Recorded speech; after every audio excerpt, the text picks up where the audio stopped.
Hello and welcome back. All right, this is lecture 2 in my series on risk. There'll be 4 mini lectures. I split my whole risk lecture into 4 more bite-sized. All right, in the first lecture, what we tried to do is establish this idea of uncertainty versus risk. I think it's really important to separate the two. They are not the same. Uncertainty is the notion that things in the future, more things can happen, as we like to say, more things can happen in the future than will happen. That's that range of possibilities. And it's because we don't know which outcome is going to happen. That's where that source of uncertainty is.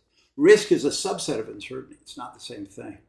What we try to also establish in the first lecture is that we humans, include myself, don't like uncertainty. We don't like uncertainty. We don't like ambiguity because it gives us a sense of not knowing. It gives us a sense of vulnerability. It gives us a sense of harm, although it may or may not.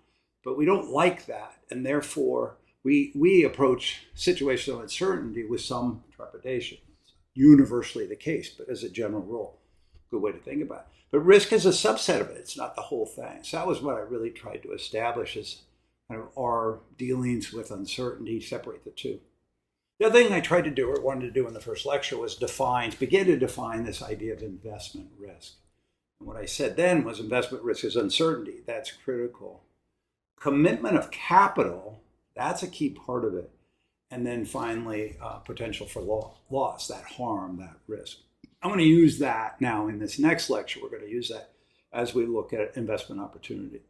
All right, so last lecture was risk versus uncertainty. This we're going to now define investment risk, the 3 elements of investment risk, and then show the relationship between risk and the Italian cookie, which is the work I've done on the value of growth. All right. If you're working on a stock, did a fair amount of work. Big boss says, what do you think? You say, look, I think we have a target price of about 20. Now, the big boss, being somewhat experienced, says, is it possible that the target price could also be 19 to 21? And you say, yeah, of course. I think that there is a range around it. My best kind of target is 20 within a range. I think 19 and 21 are possible. I think they're less likely. Well, that's also the case for 18 and 22, and probably the case for 17 and 23. So what I'm trying to do is tease out that you may have a target price of 20, but it's within a range of, in this case, 15 to 25. Now, I happen to pick the middle point just for visual effect. I mean, it may not be in the middle point, and we'll talk about skewed distributions a little bit later in the lecture. But this is this idea that there's a range of possible outcomes. Your estimate is 20. Your target price is 20. But you're acknowledging that there is a range of possible outcomes. And that's really important, which is essentially a distribution. Now, I'm not trying to imply that all the distributions are normal, that they have this Gaussian distribution. But it's important to recognize that there is a range of possible outcomes for which you picked one point, a target price within that range. That's what's important. So just redrawing it this way. So the question I ask is, what does this range represent? Well, I'm hoping at this point, a lot of people said that's the range of possible outcomes. I have a target price of 20, absolutely. But I have within a range of, in this case, I did 15 to 25. But there's a range of possibilities around that target price. And that's uncertainty. That is your range of uncertainty. Those are the possible outcomes that you could have. Now, Elroy Dimson from last lecture, he said risk means more things can happen than will happen. That's his quote, direct quote. But I ask you, how much risk is in this chart? How much risk? I don't see any risk. Now, a lot of people said, no, risk is everything below 20. Not true. 20 is your target price. The range of possible outcomes is 15 to 25, as we talked about it here. But there is no risk. So risk means more things can happen than will happen. It's just wrong. It is uncertainty means more things can happen than will happen. That's what Paul and I try to emphasize in Pitch the Perfect. Uncertainty is the range of outcome. That's the key. Now, I said earlier, in the end of last lecture, investment risk is uncertainty plus a commitment of capital plus potential loss. That's the key parts. Let's show you that. So there's your uncertainty. So we have uncertainty, great, range. There's your market price. Now, that's your market-implied risk. That's the risk of permanent loss of capital. I just want to talk about this for a second. So everything to the left of market price is market-implied risk. It's market-implied because the market price, in this case, is set, and then everything less than that is the market-implied risk. And it means that we have a range of outcomes, 15 to 25, target price of 20, market price, let's just say that it's, I think in a minute I'm going to do 14. Anything that comes, any outcome where the actual value in a year or 2 years, whatever it is less than the price you paid, then that's that risk. So all of the outcomes where the true price is less than the market price, that's risk. We call it market implied risk because it's market implied by the market price. All right, now let's just say you buy at the market price. We now have uncertainty, we have commitment of capital, and we have potential loss. So your investment risk is that everything left to the price you paid. Now, in this case, we paid the market price. So the market implied risk is the risk that you've taken on. That's the risk that the true outcome in the investment situation proves to be less than the price you paid. That's that loss. That's that risk. But the key is you have to have uncertainty, you have to commit capital, and then you have to have the potential for loss. That, to me, is investment risk. That's the definition of investment risk. Now, you'll hear on Wall Street lots of phrases like the situation is too risky. What I think they really mean is at the current price, if I were to buy that, I feel as an investor there's too much risk in the situation. Now, I realize Wall Street is full of shorthand, and whenever I get to be a stickler of it, they always push back and say, of course, that's what everybody means. But sometimes yes, sometimes no. But this setup to me really works really well. Until you have a commitment of capital, you are not taking on any risk. Once you have a market price, then there is a market implied risk. That's the key to the whole thing. All right, so there's your market implied risk. All right, now what's kind of fun is the expected return, I put in 14. The expected return in this situation is 42.9%, 43%. That's 14 to 20. You think it's worth 20, you're going to buy it at 14. If you're correct, your expected return is 43%. Now, what's also interesting is this is the margin of safety. And margin of safety is really focused on your estimate of value. So your estimate, your target price is 20, your estimated value is 20. So the margin of safety is you could be wrong by 30%. The target price, the actual price could be up to 30% less than your target price. That's margin of safety before you start to potentially lose money. So it's kind of fun because expected return and target margin of safety are the same measure, just from a different direction.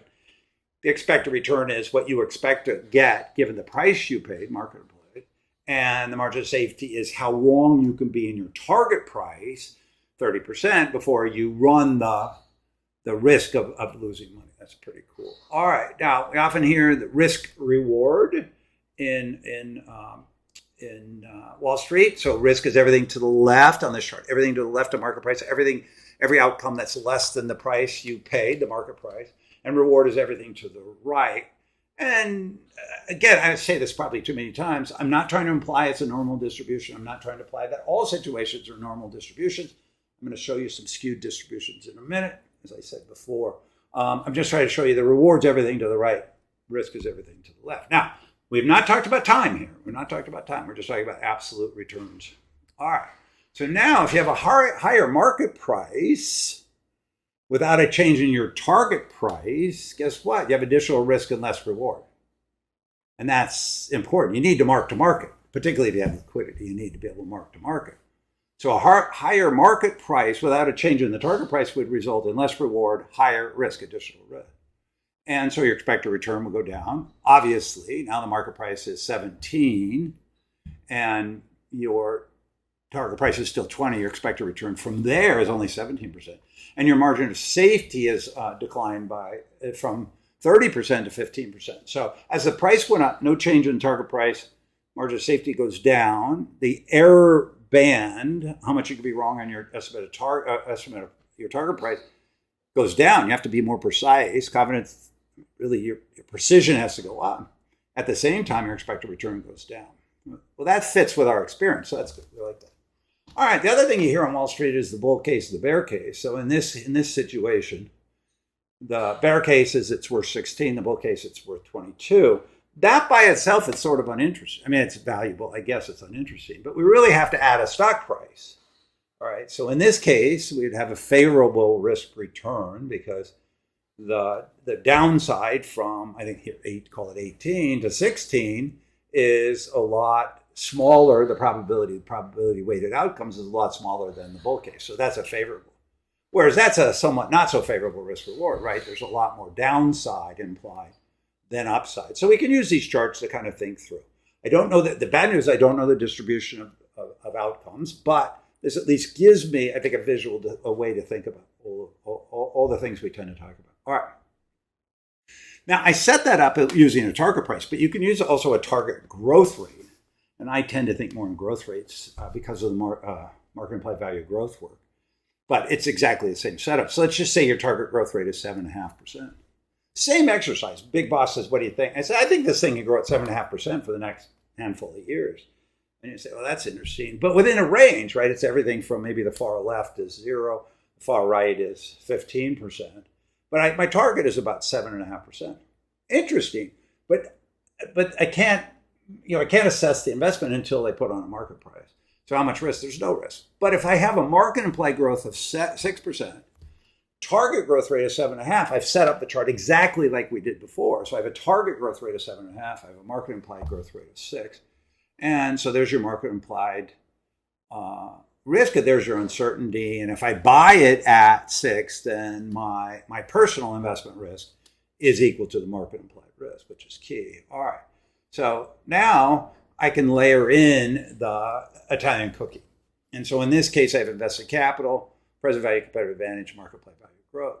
So you can see that almost all the risk is growth, which makes sense. So it's 6%. If in fact we had zero growth, we'd had almost no risk because you could see the stock price would be right on top of the present value competitive advantage. All right, so that's kind of cool. Now, funny, when I did this case study, it's on YouTube, but when Buffett bought Apple, he paid nothing for growth. So this is what he was looking at. He was looking at a chart that he essentially paid nothing for growth, or he got growth for free. The fact that Apple's controversial, but the fact that Apple did grow over the years, he got that for free, which I think is kind of a cool thing. All right, so here's the same thing just filled in. So there's your market implied value growth, which is most of your risk in this situation. The current value, the market implied growth rate is 6%. Your target is 7.5%. If the growth rate ends up being only 4%, you could see that you were exposed to a fair amount of risk. That's what that would look like. And if the market implied value growth goes to 7%, you can see the green expand. So we can map now risk back to the Italian cookie, which I think is pretty cool. All right. So now let's just think about go back to market implied value growth. Well, the green is valuation risk. That's growth. And so Mortar, he likes to talk about business risk, valuation risk, and leverage risk. So in this case, valuation risk is almost all your market implied value growth. Whereas your business risk, then that's your present value competitive advantage. That's really those excess returns. So that maps nicely. So if you want to think about valuation risk, that's really green. You want to think about business risk, that's effectively blue. Pretty cool. And business risk is really a function of the duration of the competitive advantage, which makes sense. And incremental return on capital is the most important metric. And then your valuation risk is really an implied growth rate is the risk, and the incremental growth rate is the most important metric. So those are the things. So you're thinking about how to tie that back, which I like. All right, so now let's go back to our original chart. We've got market implied risk there. Uncertainty is all the blue and some of the red, of course. In this case, you have a market implied growth rate of 6. You've got your target growth rate 7.5. I've drawn this that you make the investment here, so it's orange, that orange-brown, and therefore market implied risk is effectively your investment risk. All right, now I'm going to do some PowerPoint graphic gymnastics. I want to move the chart, but I want to not lose my audience. All right, so follow the A, B, and C. This is the chart we've been working with. I'm going to move it, just so you know, I'm flipping it to the right. So you can see how the A and the B go to the top, the C comes down below. I'm just trying to move it so that rather than I want the horizontal axis to become your vertical axis. All right. And my slides are doing something funky. All right, there you go. All right, so I flipped it that way. Just taken the chart and flipped it to the right. Everything stayed the same. Now, what I would like to do is, the one challenge we have is 0 is at the top of the chart. and the bigger numbers at the bottom. Convention is almost always smaller numbers on the bottom. So I'm going to flip the chart on the $20 axis, just so I have this, the zero on the bottom and things like that. So that's what that looks like. So I've just taken it and flipped it that way. All right, so all I've done is taken the chart that was horizontal and making it vertical, and then I'm flipping on itself, so I just have lower numbers here. So now I have market-implied risk down below. Prices go up as you go up the vertical axis. All right, that all makes sense. Uncertainty is the blue. It's actually all of that, but that's your uncertainty. All right, so this is important. This was a chart that I used at the very, very beginning of Value of Growth series. You may not remember, maybe you didn't see it. And this is where we're talking about price being less than value. The really cool part is we now can layer uncertainty risk and uncertainty right on top of those original charts. So we've connected it. But the challenge is that distribution, which is normal distribution, the distribution comes out of the page. It's three-dimensional. So now I'm going to try to create some three-dimensional charts as we talk about this so we can think about it. All right, so there's our investor. All right, so now let's just say that your target price is 20, and this is your sort of initial conviction in that that's kind of the distribution you're thinking about. Now, let's just say you have increased conviction. As you do more work, your conviction goes up. Well, that range of uncertainty should shrink, right? As you do more work, that whole range of uncertainty should get a better sense of the estimate of value through more conviction. And then if you have even higher conviction. So I'm just trying to show you the difference in conviction. That's your initial conviction. As you do more work, you have increased conviction. As you do more work, even higher conviction. All right, now we can think about this in time. All right, so if there is 1 year to hit your target price, that's your level, that's your range of uncertainty. But if it's going to take 2 years to hit your target price, your range of uncertainty is going to be wider. Passage of time, you're going to have more uncertainty, and 3 years to hit your target price. So I was trying to show in the first three is the idea of conviction. Your initial conviction was high. It was medium. As you did more work, you tightened your conviction. Conviction went up, and therefore the range of uncertainty, the range of possible outcomes went down. It got narrower. In this case, I'm just using that as a sense of time. So if it's 1 year you're going to hit your target price, your range of uncertainty is this. If it takes 2 years to hit your target price, your range of uncertainty is a little wider. If it takes 3 years to hit your target price, your range of uncertainty should be wider. Passage of time, more things can happen. I'm hoping that that's somewhat intuitive. All right, so this is my attempt at arts and crafts. It's really my attempt to create a 3D chart. So there was that one year target price. There is your 2 year target price, right? If this is the target price is going to be hit in 1 year, that looks like that. But if it's going to be hit in 2 years, it's going to be a wider range of uncertainty. So those are the two together. And then if it's going to take 3 years to hit your target price, it's going to look like that. So there's 1, 2, and 3. So this is my first attempt at three-dimension. Three-dimension in PowerPoint and Excel is not easy. I kind of figured it out for some charts we'll use later. I think it's in the next lecture, not this one. But this was my first attempt. I then went to ChatGPT and through about like 25 prompts, finally got this chart, the same idea that it goes out this way. You get kind of that same sense. All right, so now what I want to show you is that we can add market-implied risk to this whole thing, which is everything less than the actual price, right? But now as the target price, how long it takes to hit the target price stretches from 1 year to 2 years, your range of uncertainty goes up, the market-implied risk goes up. Same for 3. So you could see that the longer it takes to hit that target price, the more risk you have, which is kind of cool. So we now know uncertainty increases with time, which is important. All right, I think that's where I decided to stop on this lecture. All right, so it's really, I'm going to emphasize this, then we'll end. It's a long lecture, it's broken into pieces. I think this chart really does a good job because it shows you that uncertainty increases with time. And then what we showed is as that uncertainty increases, the market-implied risk shows. So in the next lecture, we're going to tie this all back together and show you some more cool charts. All right, thanks.